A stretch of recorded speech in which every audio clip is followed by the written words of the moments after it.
Welcome to this edition of the First Aid Show. Community AED units are in many different places across the country, and they're there to hopefully save a life. We asked a paramedic to talk about what a community AED is. So an AED, or a community defibrillator, is basically, it's the piece of equipment that can deliver electricity to shock the heart and hopefully get somebody back when their heart has stopped and they've gone into a cardiac arrest. There is a huge campaign and a big push from businesses, from government, from all different community groups to ensure that the public has access to these AED defibrillators. Some of them are housed in phone boxes. All of the schools in the country should be having a publicly accessible AED that can be used in an emergency.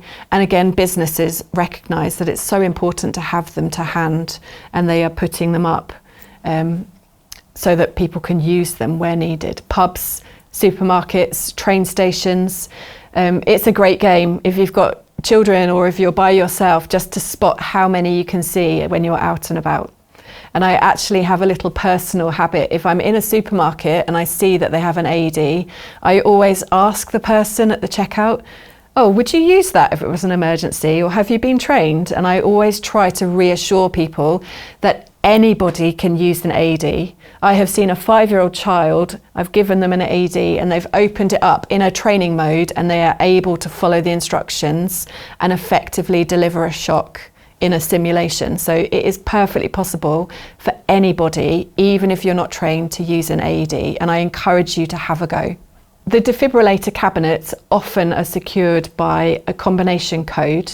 When you phone 999, they will give you the combination to put in to release the code so that you can access the AED and take it to the scene. After the incident, you can take it back, put it back in the box, and there are people locally that manage those AEDs and make sure that they are charged, that they have all the equipment, and they will go and replenish the pads and any supplies that might be needed and make sure they are fully charged.